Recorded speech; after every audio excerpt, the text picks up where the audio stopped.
ladies and gentlemen present and those people joining us online. My name is Emeritus Professor David Brown and I'm Chair of the Lionel Murphy Endowment Committee, formerly the Lionel Murphy Foundation.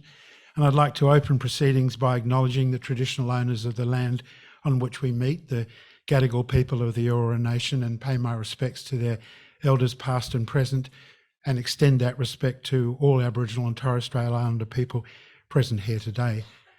I'd also like to acknowledge Cameron Murphy, MLC. Just a little bit of background. The Lionel Murphy Foundation was established after Lionel Murphy's untimely death in 1986 to honour his significant contribution to public life as a reforming Attorney-General in the Whitlam government and as a Justice of the High Court of Australia.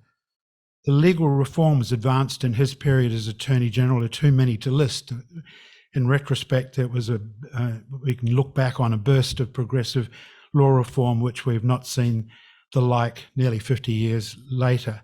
But they include the introduction of the Family Law Act and the establishment of the Family Court, legislation outlawing racial and other discrimination, and the abolition of the death penalty.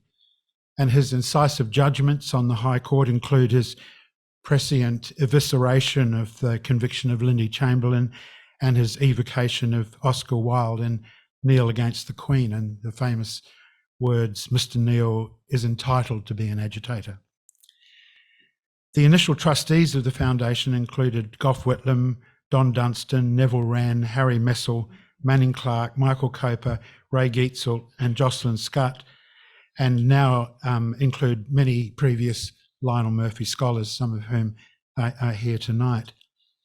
The main function of the foundation has been the awarding of postgraduate scholarships, and from 1986 to 2003, close to 100 scholarships to the value of nearly $3 million have been awarded, and many Lionel Murphy scholars have gone on to make a major contribution to Australian public life.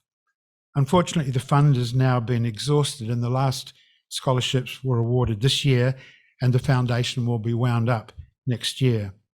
Planning is underway for a gathering of Lionel Murphy scholars next year to celebrate his life and work and to launch a legacy website with details of the achievements of Lionel Murphy scholars.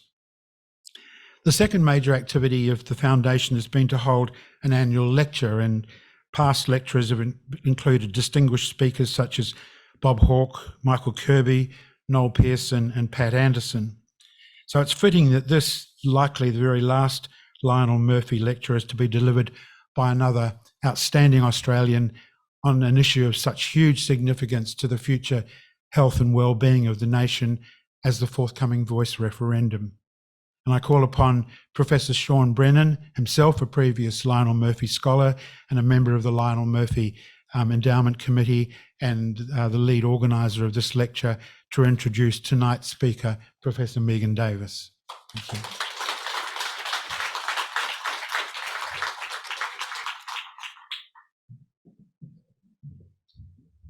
Thank you, David. I also acknowledge the Gadigal people, and I thank you all for your attendance and interest in the event tonight here at the venue and also joining us online.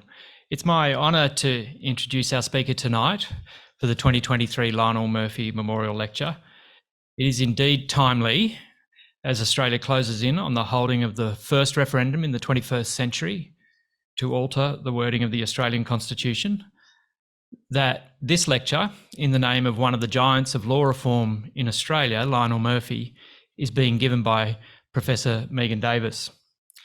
Megan is an architect of and advocate of law reform, of the constructive use of the law to improve people's lives.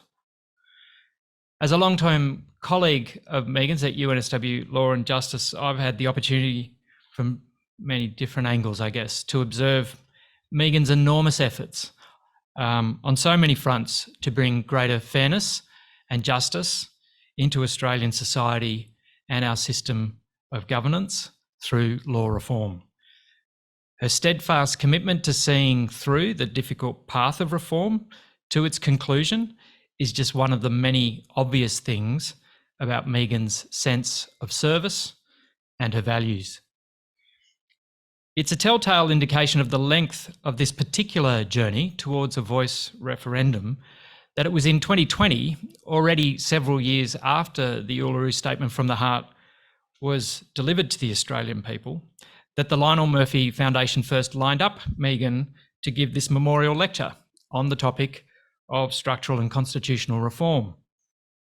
That was one long pandemic ago, and now in a different city, in a different time, the trustees of the Lionel Murphy Foundation are very proud to be finally bringing Megan to you here in the New South Wales Parliament House Theaterette and to our online audience.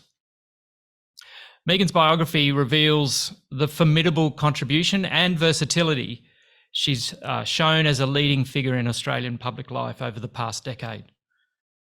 Professor Dr. Megan Davis grew up in Eagleby and Hervey Bay in Queensland and is a Cobble Cobble woman of the Barringham Nation.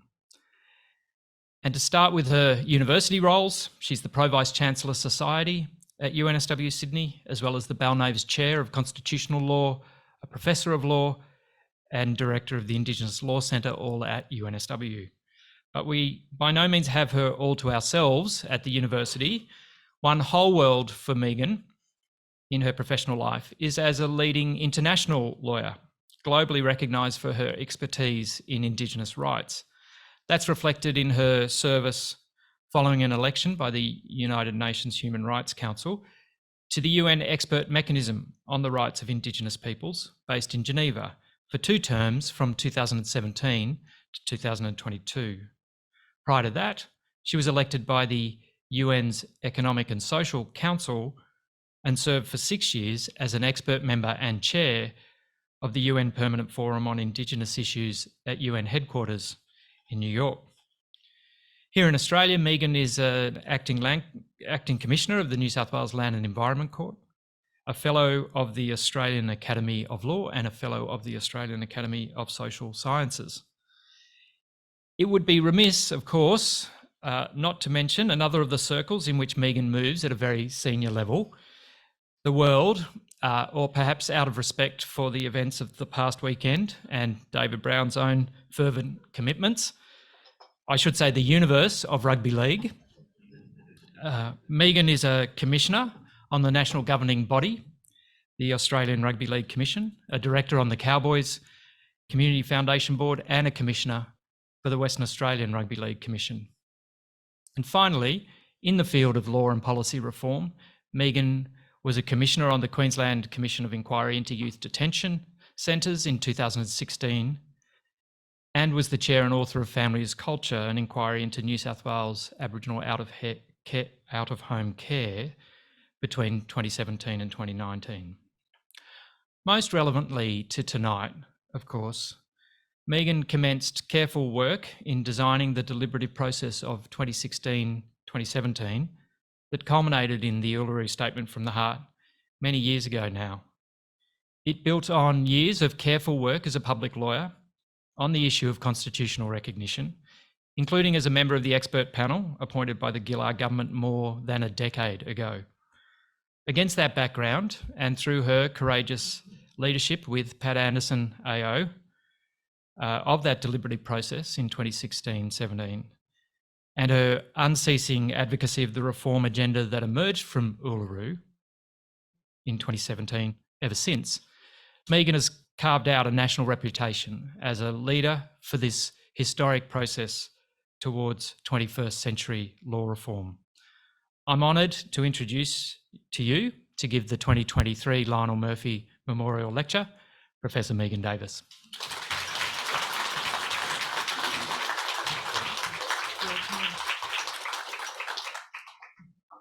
Thank you, Sean, for that kind introduction. It's a bit weird because Sean and I have been working together at UNSW for about 21 years, just not trying to age us right now, but there's a lot of L'Oreal grey hairspray going on in this campaign, that's for sure. Well, women laugh anyway. So thank you for that kind introduction. I just wanted to begin by recognising the traditional owners of the land on which we meet. And I pay my respects to their elders past and present. I would also like to acknowledge our host, the ANU College of Law, and of course, the Murphy family and the trustees of the Lionel Murphy Foundation. It's an honour to be asked to deliver this lecture tonight. In addresses of this kind, it's commonplace to list the achievements of the person for whom the lecture is named. In this case, I expect that every lecturer mentions the achievements of the pioneering Attorney-General and jurist Lionel Murphy. They deserve mention, but I should say from the outset, the Australian story seems to have ingrained a number of narratives about me that people keep reminding me on planes. And one is people keep coming up and asking why Sir John Kerr is my hero. That's not what I said. I said my mum bought me a book that Sir John Kerr wrote from a secondhand bookshop. But in fact, Lionel Murphy was one of those people growing up. And then once I joined the Gilbert and Tobin Centre of Public Law, that we used to talk about a lot in the context of law reform. Because the Uluru Statement from the Heart and the Voice to Parliament referendum is very much the tail end of a very long piece of law reform. And in that law reform, as Sean knows, Sean participated as one of the pro bono lawyers, constitutional lawyers, in the process that we designed and rolled out across the country. Law reform is about imagination. It's about imagining that the world can be different and that the world can be a better place. And that was a difficult thing to bring our people to when we walked into each dialogue, that the country can change and the country can be better. And we said to each dialogue, the Constitution is built to change. That's what the drafters built into the Constitution. It's not for the Parliament to change, but for the Australian people to change. And it was with that conversation with our people about the fact the system is meant to change that we began that journey of the dialogues, what is led now to a referendum in, I think, 10 days, but I'm sure there's members of my staff in the audience that will correct me on that. The achievements of Lionel Murphy are worthy of mentioning from the outset because they were nation-building reforms, many of which we as Australians take for granted.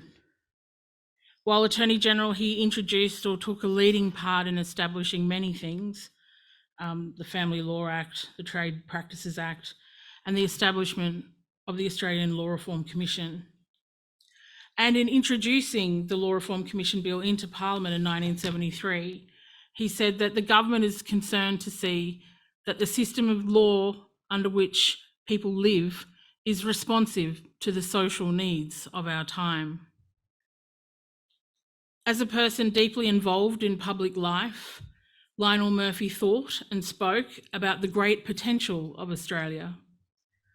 He believed too, like the Uluru Dialogues, that it could change to meet the challenges of the time. In his lifetime, he was able to see many of his visions become reality. Tonight, in speaking to you about another nation-building reform, the Voice to Parliament, I want to invoke that spirit of Lionel Murphy and of Gough Whitlam and of Dr. Yunupingu and the drafters of the Bark petitions, of Vincent Lingiari and the brave men, women and children who walked off Wave Hill demanding recognition, fair treatment and a better future. And I also want to invoke the men and women of the Uluru Dialogues. The spirit of all the change makers who have worked tirelessly to make our nation a better place. A visionary and reforming spirit, yes, and a deeply practical and pragmatic spirit, a spirit of real change. In doing so, I want to give you some concrete examples of our problem, the torment of our powerlessness. In two particular areas where the powerlessness of First Nations peoples have real life consequences.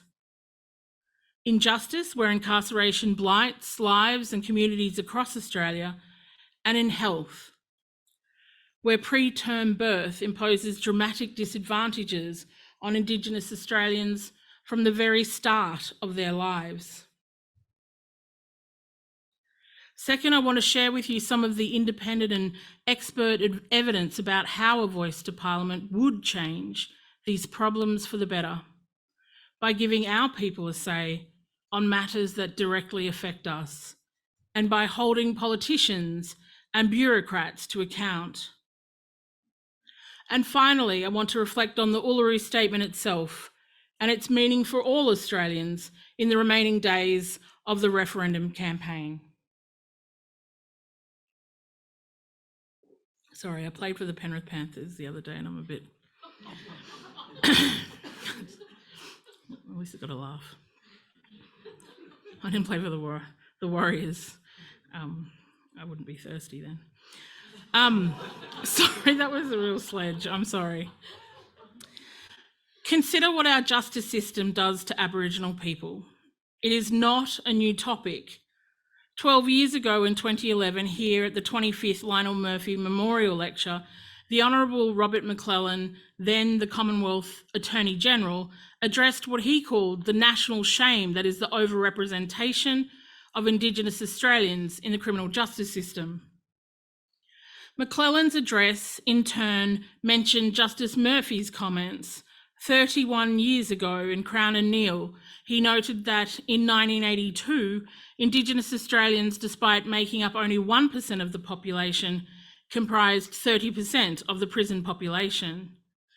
That was in 1982.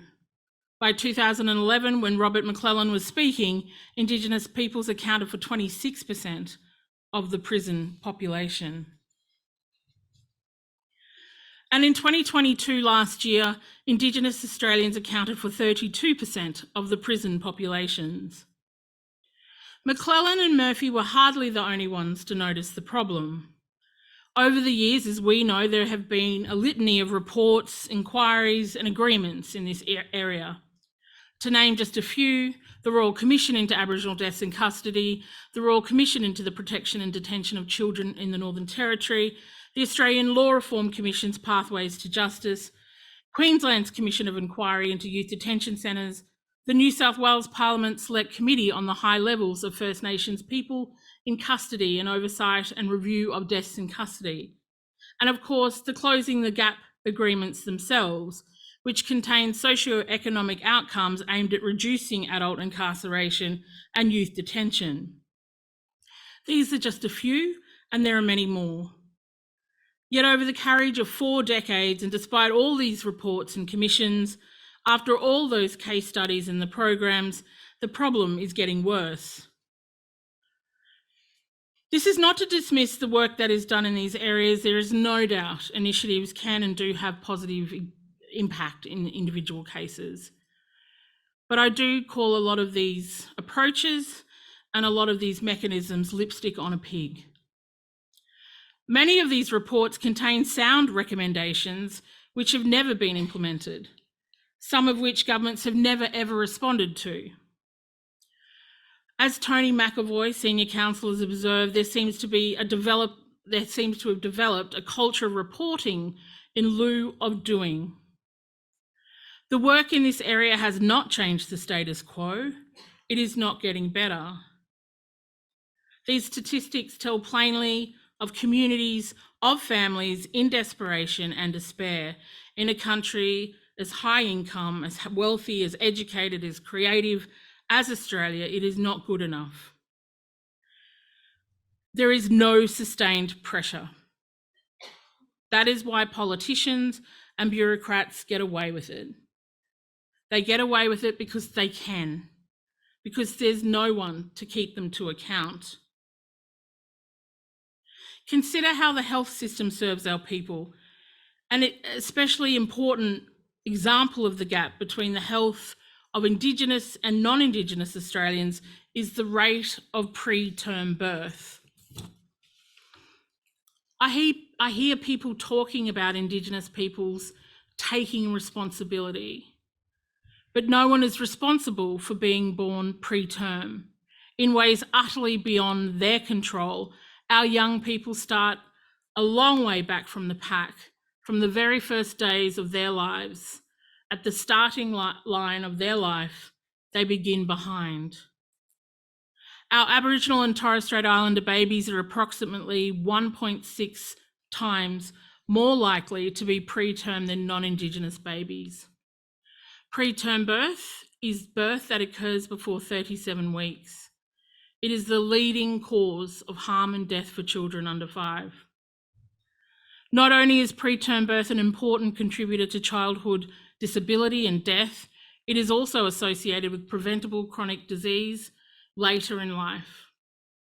We know that chronic diseases like diabetes and heart and liver diseases are overrepresented in First Nations communities. Those chronic diseases are a major predictor of early death. If we could reduce preterm birth, we could be closing the gap on other health indicators such as life expectancy. Not to mention the costs preterm birth poses for individuals and families in our healthcare system. There are many examples I could choose to illustrate how the justice and health systems fail Aboriginal and Torres Strait Islander peoples, just as there are many more systems I could describe that do not serve us in areas from housing to education to employment. I speak about the incarceration of our people, about preterm birth of our children, because I want to be very clear. We are not embarking on an academic exercise here. This is not just philosophizing, and we are not asking for symbolism. I tweeted the other day something from Noel Pearson's National Press Club, actually. He said something quite sad about perhaps we should never have issued the invitation. And I got a quote tweet from a journalist in The Australian who said, basically, I won't use the language, but she said, well, this is not a friendship circle, it's the Constitution. And I was going to quote tweet her, but I thought I don't want to end up in the Daily Mail. But I thought, is she kidding me? The manifestation of constitutional exclusion is what we see today. We know that what we're asking for in the Uluru Statement is not a circle of friendship.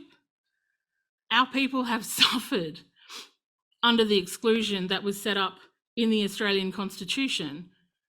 With the Uluru Statement and the men and women in the dialogues, many of them grew up in compulsory racial segregation. Many of them were removed from their families at birth. Many of them never had a single cent of what they worked for over their entire lives given back to them. If anyone knows that the Constitution isn't about a friendship circle, it's our people. But the incarceration of our people, the statistics, including preterm birth, these are the manifestations of exclusion. Yes, the Constitution was amended in 1967, but the legacy of that exclusion continues to this day. Here is my second point, and it's where the independent and expert evidence says the same thing as the practical wisdom of the overwhelming majority of our people. Here is the reason Australia hasn't fixed the problem yet, because Australia hasn't given us a proper say on matters that directly affect us. If we think back to the volumes of reports, and there are volumes of reports, because of course everybody who is voting no keeps saying, let's have another Royal Commission, let's have another audit, let's roll up our sleeves and try much harder. Let's get the government to be more generous in their work. Yep, none of that actually initiates work, right? It's just words that people say to justify voting no. A uniting theme in all of the volumes, chapters and words, the Royal Commissions and the audits, everything everybody's saying. Dan Tian the other night said, let's have a committee of politicians and we can roll up our sleeves and we can make a difference. Despite all of that, the expenditure, the goodwill, these initiatives do not work because they fail to engage communities. That's why they don't work. Programs fail because decision makers are reluctant to relinquish any real control over decision making. And they fail to do long-term planning backed by long-term funding. Think back just a few months to the Productivity Commission's draft report on closing the gap. It said these reforms are not new ideas. Most of what has been committed to reflects what Aboriginal and Torres Strait Islander people have been saying for a long time. Indeed, we have. Or think back more than 5 years to the findings of the Royal Commission into the protection and detention of children in the Northern Territory in 2017. You will recall this Royal Commission was called by the Turnbull government in response to media reporting on the violent and abusive treatment of children in the Dondale Detention Centre in Northern Territory. The report from that inquiry acknowledged the reality that reporting exposed. These abuses and this violence are grossly and disproportionately meted out to Aboriginal children. As a way forward, the report noted the changes the Commission has suggested will only happen if governments listen to Aboriginal people's ideas and include Aboriginal people in the decisions at every step of the way. Or turn back more than 30 years to the Royal Commission into Aboriginal Deaths in Custody, delivered in 1991.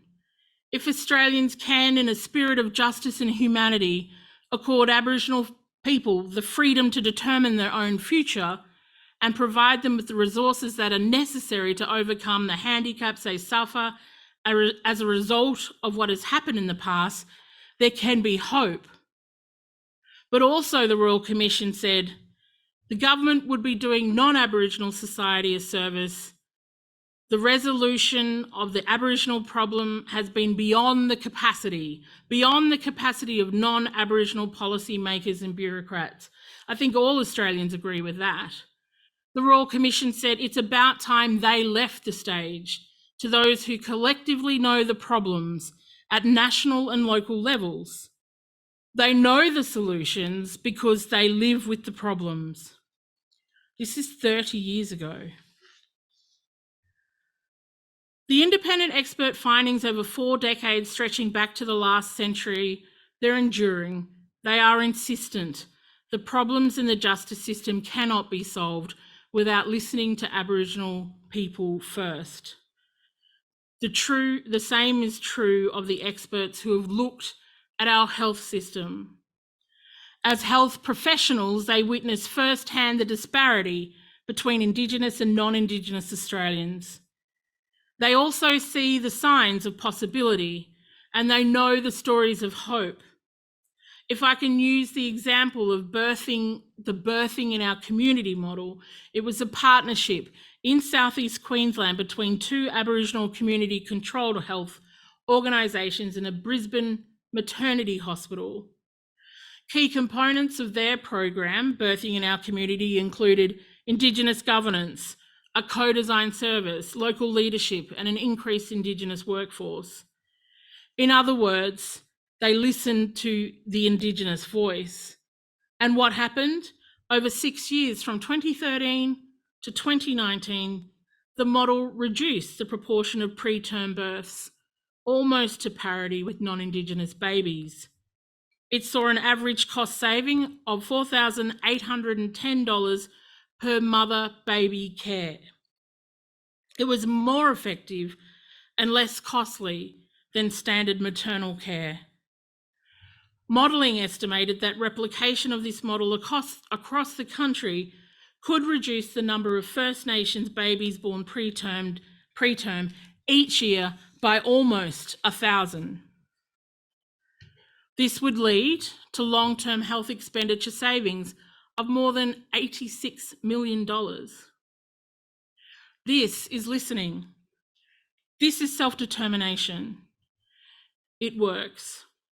And I acknowledge the tension between these examples people keep bringing up in relation to the voice. We want the voice, but he's an example of success without a voice.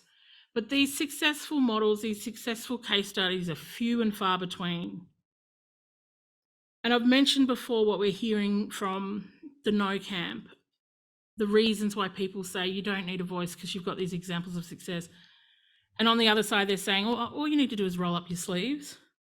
Well, that's not a technical, legal or constitutional reform. Work harder, Warren Mundine said. We just have to work harder. Well, that's not legal or technical or constitutional. Dan Tehan said last night or the night before, my days are just blurring into one. Bipartisanship, he said. Bipartisanship, that's the solution. Yeah, we've tried that. An audit. People keep tweeting at me saying an audit. Yeah, we've done audits. Australian National Audit Office, there's many audits. Be more generous, someone said the other day in an op-ed criticising all the Yes campaign. We just need a government who is more generous. That's again, not a technical or legal, it's not a policy. Be more generous. Sustained attention. It's okay to say that on this side of the referendum, but who's going to initiate that sustained attention on the other side? No one. You saw on Q&A, Mullenderry, Tehan, these guys are locked in a political tussle, right? They all want to get elected. The ALP, the LNP, that's what they're locked in. You can be damn sure if there's a no case, there's no sustained attention or rolling up sleeves. The whole point of the reform is to force them to roll up their sleeves, right? Is to force the sustained attention, is to force them to be more generous, is to make them work more harder. That's the important thing that we talked about in the dialogues, is about how do we use this offer that the Australian community and the Australian government and the Australian Parliament came to us with in 2011. Hey, we'd like to recognise you in the Constitution. What does that look like to you? And after 12 years, the answer was recognition through a voice.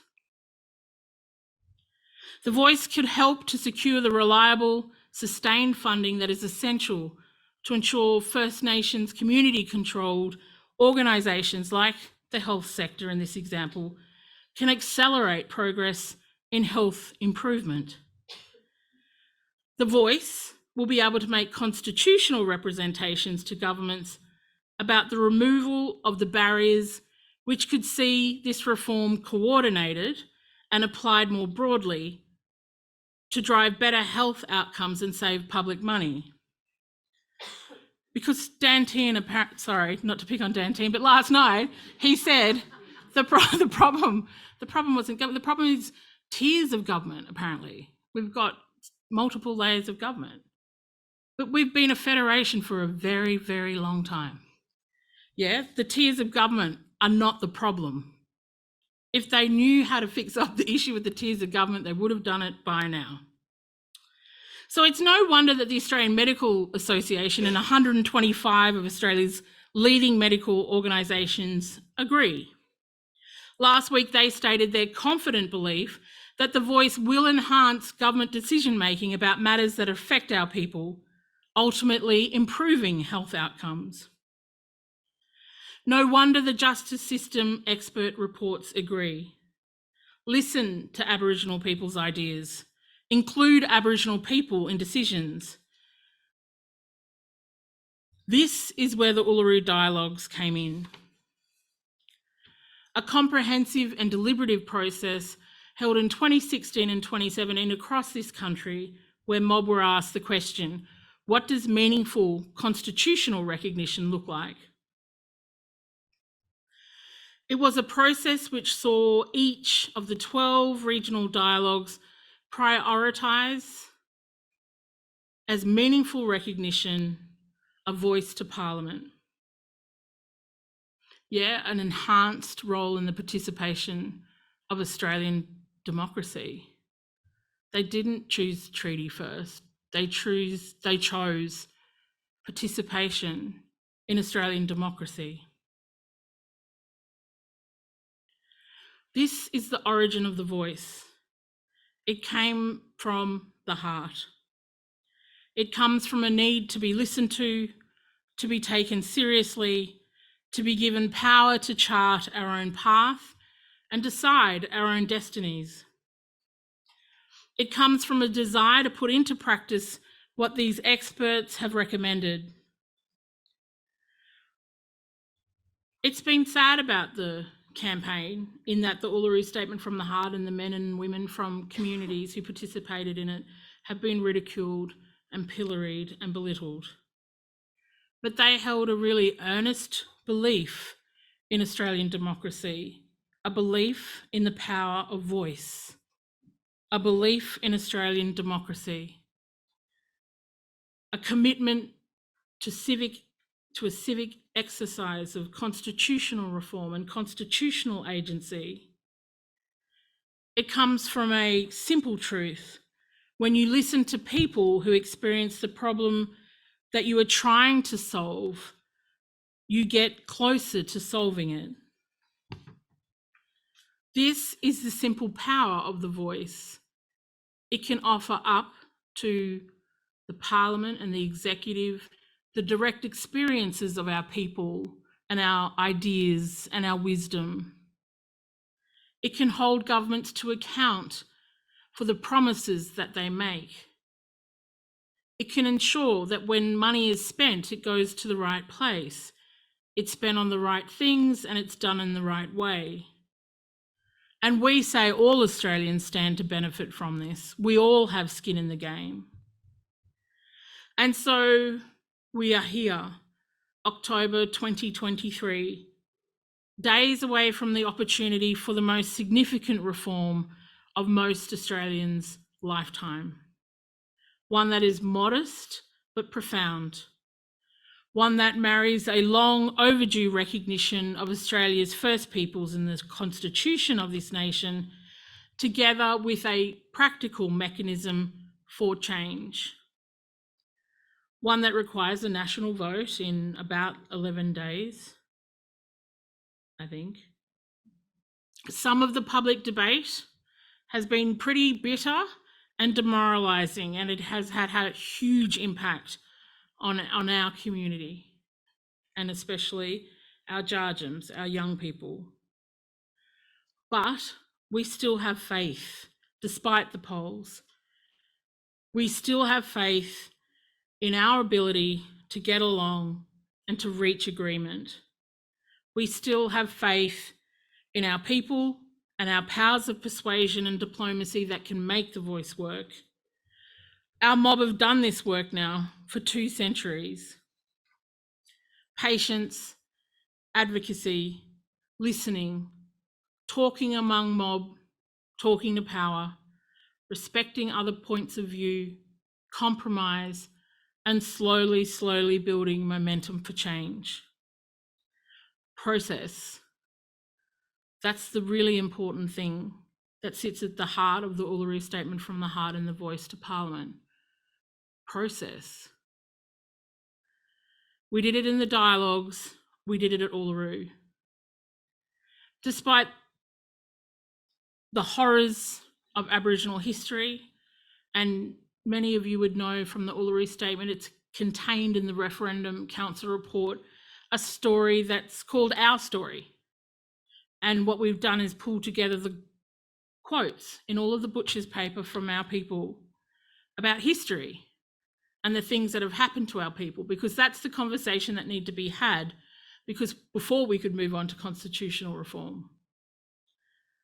There was an earnest lament in every single dialogue before we started, or we would start, and people would say, don't they want to know what happened to us in our own country? And there was this deep concern that there was people who wanted to recognise us but didn't want to know what had happened to us. And they spoke of all of the stories of the dispossession, the killing times, compulsory racial segregation, stolen children, stolen wages. And despite all of that, at Uluru, our people spoke of forgiveness. They spoke of love. They spoke of moving forward. Most Australians want to move beyond this point. And I have faith in us as a nation to do this. Saturday week, Australians will go to the polls and will be asked to vote yes or no on a very simple question. A proposed law to alter the Constitution to recognise the First Peoples of Australia by establishing an Aboriginal and Torres Strait Islander voice. Do you approve this proposed alteration? This is the right question to ask, and we are asking the right people. The referendum question is a question put to the Australian people. It's not put to politicians or bureaucrats. A decision won't be made by politicians or bureaucrats. It won't even be made by experts or campaigners or elites, as they call them. It will be made by all Australians, millions of Australians who decide what they think is best for our shared future. I know that millions of Australians have heard our call, the invitation that we issued at The Rock in 2017 to walk with us in a movement of the Australian people for a better future, and they've already begun voting yes. Today, I want to address myself to millions of other Aussies. I want to speak to every Australian who is still undecided. To the undecided millions, I want to say two things. First, thank you for waiting till you are sure. Thank you for taking your time to make up your mind. We are sorry you've been given the hard task of sifting through a mountain of disinformation and misinformation on social media and mainstream media, and a relentless slew of negativity in parts of the press. Thank you for thinking about this carefully and taking your democratic rights seriously. The second thing I want to say is, why don't you come for a walk with us? Why don't you come for a walk with us now? I think we're ready to go as a nation. I think the time is right. With all my heart, speaking from all my experience of the problems of Australia's First Peoples in our country, problems we confront every day of our lives, I ask you to vote yes. Yes means we believe in our own potential. Yes means we listen to more than 80% of First Nations peoples who support the voice. Yes means we listen to the overwhelming majority of our legal profession. What Patrick Dodson called those eminent legal giants, our country's finest legal minds, who say that the voice makes our systems stronger and safer. Yes means we start the doing. On October 14, we can get to the start line. On October 15, we can wake up to a new and more equal country, and we can start the doing. We can wake up to a country that has decided that the past should not be a burden on our future. We can do that with yes. I want to end by reading the Uluru Statement from the Heart. Don't worry, we won't be here all week. It's not 28 pages. It's not 180, it's actually one page. As many of you know, the issuing of petitions from First Nations peoples is a really common thing in the common law world. Aboriginal people have been issuing one-page statements since the early 1800s, and they began here in New South Wales. That is the tradition that the Uluru Statement is based upon. It's been one of the greatest privileges of my life to lead this process and be involved in this process. And one of the greatest privileges ever to be the first person to read out the historic document at Uluru in 2017. I was there for all the dialogues, all of the planning and the national conference, the 3 days, and for the years of planning beforehand, like my colleague Sean Brennan.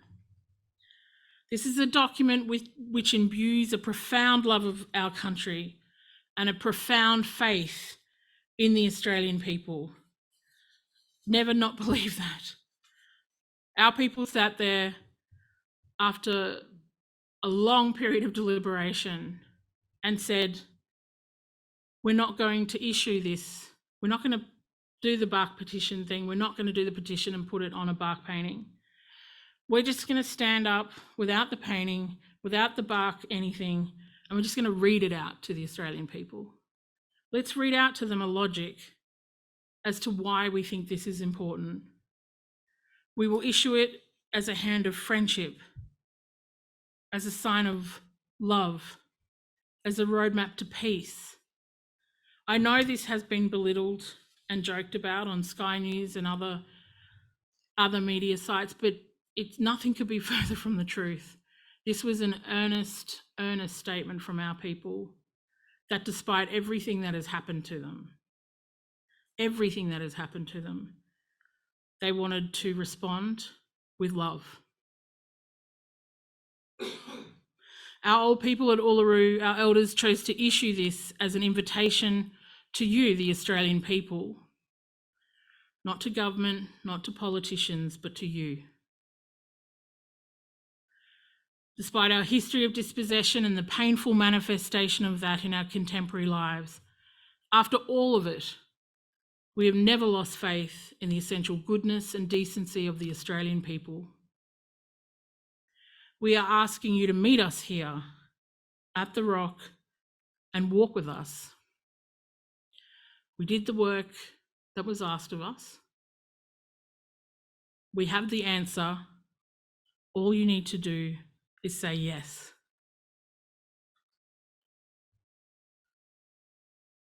We gathered at the 2017 National Constitutional Convention, coming from all points of the southern sky, make this statement from the heart. Our Aboriginal and Torres Strait Islander tribes were the first sovereign nations of the Australian continent and its adjacent islands, and possessed it under our own laws and customs. This our ancestors did, according to the reckoning of our culture from the creation, according to the common law from time immemorial, and according to science more than 60,000 years ago. This sovereignty is a spiritual notion, the ancestral tie between the land or Mother Nature and the Aboriginal and Torres Strait Islander peoples who were born therefrom, remain attached thereto, and must one day return thither to be united with our ancestors. This link is the basis of the ownership of the soil, or better, of sovereignty. It has never been ceded or extinguished and coexists with the sovereignty of the Crown. How could it be otherwise? That peoples possessed a land for 60 millennia and this sacred link disappears from world history in merely the last 200 years?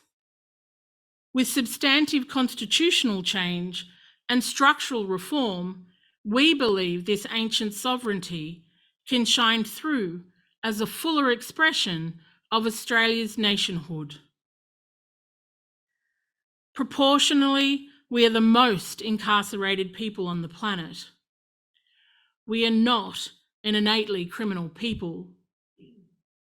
Our children are aliened from their families at unprecedented rates.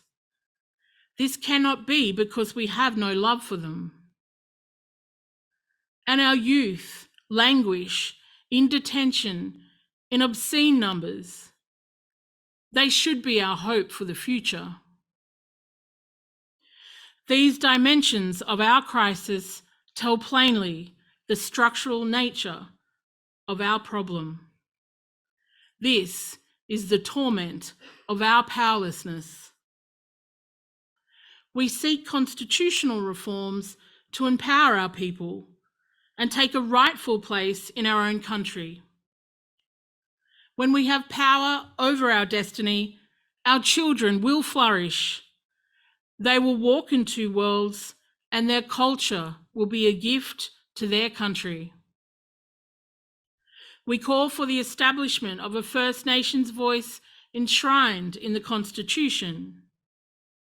Makarrata is the culmination of our agenda, the coming together after a struggle.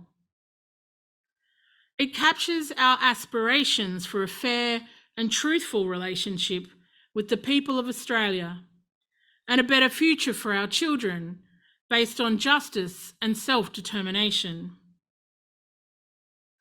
We seek a Makarrata Commission to supervise a process of agreement making between governments and First Nations and truth-telling about our history. In 1967, we were counted. In 2017, we seek to be heard. We leave base camp and start our trek across this vast country. And we invite you to walk with us in a movement of the Australian people for a better future. Thank you.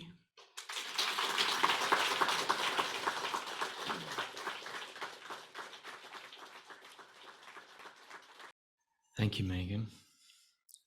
We do have a short period of time before we head upstairs for questions from the floor.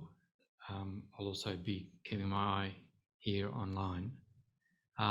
Did anyone want to ask a question of Megan? And we've got a roving mic at the back there. Do you mind heading over to grab that mic when it's finished? Thanks. Hello. Actually, there's an on button here somewhere. Hello. I didn't quite catch what you said, but I think you mentioned partway through your speech that this referendum will be the most significant change in most of our lives, or for most of the generation. Do you see it as being more significant than the plebiscite we had recently for marriage equality, given that it does have no racial bias to it, and that was a substantial change or reform in a lifetime of everybody here? It was a plebiscite for a change in legislation. It wasn't an amendment to the Australian Constitution. So yeah, I think it's more significant.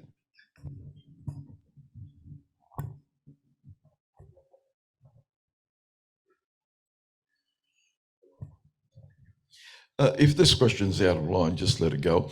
But it concerns the word sovereignty. I hear it a lot, and I've looked for the meaning in different dictionaries, and I just can't get my mind around what it actually means, what it entails, and how do I recognise it? So there's lots of definitions of sovereignty, as you've seen when you've looked in the dictionary and no doubt read many other documents, yeah? So in the dictionary, it means like the location of power, yeah? That's what you've read? So a big part of the Uluru Statement was about the fact that the country was dispossessed without any formal agreement between First Nations peoples and the arrivals. And that has been the subject of a grievance since then.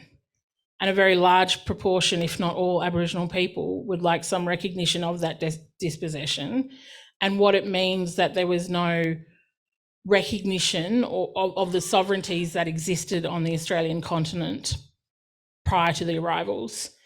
So you hear in the treaty debate, people talk about treaty and sovereignty in this context. So treaties were used in the very early period, so in 1788, presumably could have been used as a way of managing those relationships between the multiple polities who actually own the land and the arrivals who, in the context of the Uluru Statement and the work through Uluru, people have chosen from now on to use the word invasion, right? A big part of the discussion around treaty is how you acknowledge what has happened and what that means in the context of sovereignty, because of course sovereignty in 1788 doesn't mean what it means in 2023, because of course Australian sovereignty doesn't mean what it meant in 1788. So if we reflect on Australian sovereignty today, we've signed up to multiple United Nations agreements, World Trade Organization agreements, bilateral trade agreements. There's all sorts of ways in which Australian parliamentary sovereignty has been chipped away at. And so sovereignty today doesn't mean what it meant in 1788, and nor does it mean the same thing in the context of Aboriginal people and who Aboriginal people are. The Uluru Statement speaks about a spiritual sovereignty. It draws upon the Western Sahara case in the International Court of Justice that was cited by Chief Justice Brennan in the Mabo decision. It's meant to be a way of explaining the spiritual connection of First Nations people to the land. And it's meant to kind of talk about the co-location of two sovereignties on this, well, it wouldn't be two sovereignties, but multiple sovereignties on the continent. And it's meant to, I mean, the big part of the Uluru Statement and what it offers is a kind of roadmap through that.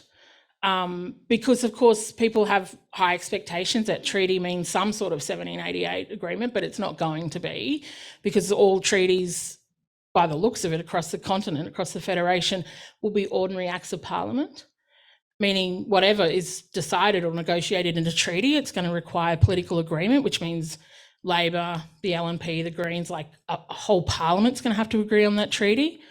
That's not what happened in, first contact treaties. So that's a really convoluted way of explaining to you that sovereignty is a complex word. It can mean many, many things, but its fundamental idea is, where is power located? And I think the question of sovereignty in relation to First Nations peoples is really going to be one, and most mob agree with this, that is for the state to grapple with when they do treaties, which is not what the Uluru Statement is about. A voice to Parliament, obviously, is a very practical change to the Australian Constitution, but that the question of sovereignty, and Sean knows a lot more about treaties and sovereignty than I do, as far as I know, is dealt with at that level of treaties or agreements between the state and Indigenous First Nations peoples.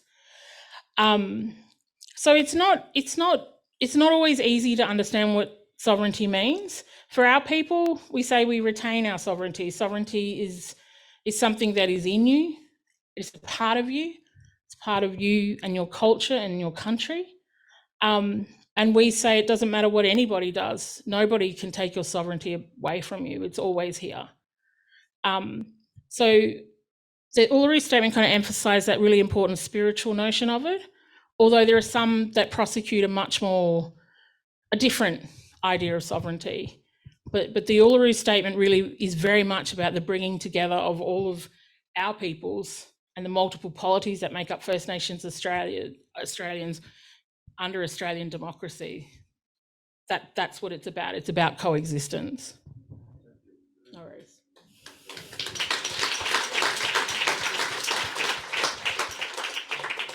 Any last questions before we finish for the evening?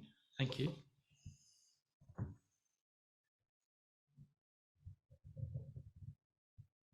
Hello. So you touched on some of the reasons that we've heard coming from the No campaign.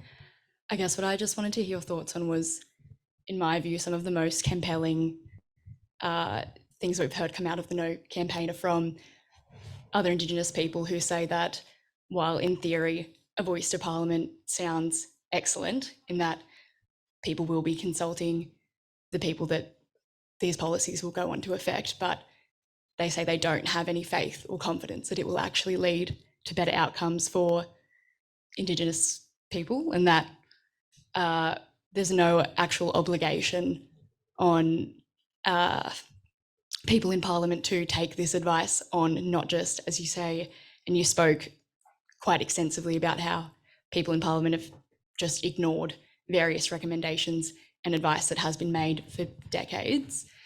I guess I just wanted to hear your thoughts on how you would counter that argument. There's a few. So the first thing I just want to convey to everybody that it's not true that a majority of people don't support this. It's simply not true.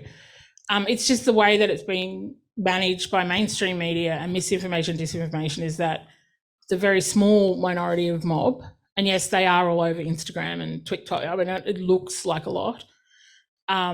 That mob don't support it. It's not true. The research is really robust, from remote communities to regional communities to urban communities. Our people are really pragmatic people. Yeah, they were asking for a voice in terms of a proper engagement with Australian parliaments in the colonial period in like the early 1830s. So that's one point I want to make. The second point I want to make is we've gone across this country for the past 7 years, but in terms of face-to-face engagement with Aussies on the question, for about 8 months, I think. I'm looking at my team. I think it's 8 months. And all we ever hear is how much Australians don't trust politicians. They don't trust them. They don't trust Australian democracy. And they're saying to us, why are you bothering when you can't trust them? You know, they're not saying, you know, the race argument doesn't come up much. A lot of the other arguments, but there is this profound mistrust, which I think there's a lot of public lawyers in the room that we should all be really disturbed by, actually. I've been really shocked by what I've heard. And so the question for them, and I've spoken to a lot of them, not every Australian, obviously. I've done a bit of FNQ, a lot of Southeast Queensland and bits of New South Wales and stuff, but mostly regional, and then Logan's all very urban. It's a really interesting conversation with them, because what are we meant to do? So they're not saying dismantle Australian democracy, right? Just because it doesn't work for them. And we had a group of people that came to one event at John Paul College in Logan. It was a bunch of blokes, tradies and high vis, and they were like, just went off their nut, you know. You can't trust them. Why are you not why are you wasting your time, but we're voting no. Anyway, I talked to them afterwards and I said, come next week. So I came back next week to an event at Bethania, and we did the whole, it was a bit longer, it was much more people, but they came up at the end and these blokes were like, all right, so we think government screws us over a lot. We don't trust them. He's like, but I can see that they screw you over more. He's like, I just want you to know, I just rang my mates and we're voting yes. Now, they were no a couple of weeks ago, but my point to your point is there's a lot of clever clogs just saying, oh, there's no reciprocal obligation of the state to respond.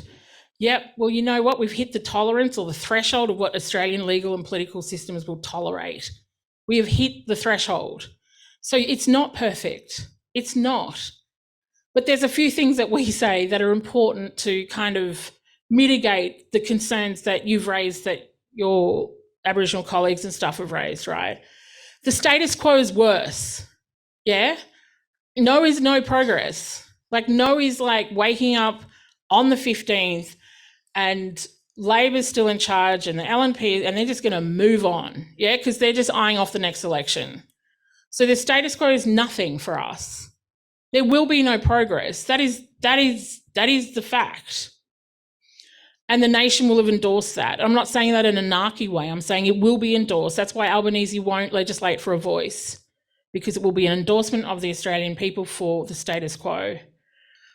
The second point I will make, and I don't care if people think I'm a Pollyanna, but the Australian people voting together to say yes to this is a big thing. It's not a small thing. We've never had something like this in Australian history. The mandate of the Australian people is not a small thing. Australians walking together to vote yes is not a small thing. I know people look at me cynically and go, they're still going to ignore you. No, they can't. It's a constitutional referendum that asks them to set up a body that Australians vote yes to. We feel like there's power behind the mandate of the Australian people voting yes. That's why we decided to issue the statement to as Aussies, because we had that conversation at the Rock, and we had the conversation at the dialogues around the country, that Australians were equally, you know, miffed by the fact that there's inertia at a Commonwealth level on basically everything. Like, fires have just started and they still talk crap about climate change in Canberra. Like, this is a unity ticket, right? The second thing about the no obligation to respond is, well, actually, we also think we hit the kind of limits of constitutional tolerance for what the voice can do. I mean, I know who invented the veto thing and put it out through social media, but veto came from this idea in international law that FPIC, free, prior and informed consent, can lead to veto, but there's very few examples in the world where FPIC has led to veto. It's just nonsense. FPIC sits on a spectrum, right? Anyway, I'm not going to go into the FPIC. I was about to go into it too. Everyone's like, can she shut up? My point is, you were never able to veto. Who can veto the Parliament? That's one thing. But we also feel that a voice that's set up and designed by our mob goes through the Parliament. We know ATSIC Act, we know Native Title Act were the longest pieces of legislation in Australian history, right? So it's going to take a long time to get that through, presumably. But when the voice comes out the other side, I mean, what blackfellow would criticise our mob speaking together, our voices talking together collectively? That is a strong thing. This is a model that's not, people go on and about, there is no model, yeah? It's not Carmel Langton, it's not any of those. There's not 24 people or 16 people. The design is yet to happen. And the first people we talk to is our own mob. Get their ideas, and then that goes into the Parliament, that goes into the parliamentary committees, then Aussies get input, then more mob get input, then the politicians get their go through the House of Reps and the Senate. Whatever it looks like though, as if our people talking collectively on the issues that affect our people in grassroots communities is not going to have an impact. We know that the key issues in our community, they're not Australia Day. Most people don't even want us. I mean, I've written so many op-eds on it, but I don't want it moved. Moving it just moves the problem. It just creates a problem on another day. Australia Day at its core is about the original grievance, right? But we get to talk about things like poison water, right? The ageing infrastructure, the fact that copper is seeping into people's water and people are sick. The fact that Queensland government has to put a story onto 7:30 report asking the mob of Yarrabah, which are 40 minutes outside Cairns, to run their tap for 20 minutes before they drink it. And then the traces of copper might disappear. Like, this is what we're dealing with in Australia, and it never gets any traction in terms of mainstream media. We know now from the research through this period of the campaign that 30% of Australians don't even know Indigenous people are disadvantaged. So that superannuation, the fact that most of our mob die between 50 and 60 and they want their super and they want to prep so they can hand on property or income to their kids and make sure all their affairs are settled. Every time someone turns 50, we get all of this stuff from TOs about them prepping. I mean, it sounds morbid, but that's the stuff our people grapple with in having a smaller life expectancy. That's the stuff that the constitutional representations will be made of. Australians will probably be quite shocked about the things that actually matter in our communities. And one of those things is running water. It's a long answer to your question, but I just really am at the limits of my tolerance for mob arguing that the fact that there's no reciprocal obligation to respond or implement makes it a powerless reform. It is not a powerless reform. It's the Australian Constitution, and it's our voices, and our voices have been mandated by the Australian people. And like I said, I'm happy to be called a Pollyanna, but that is a powerful, powerful amendment.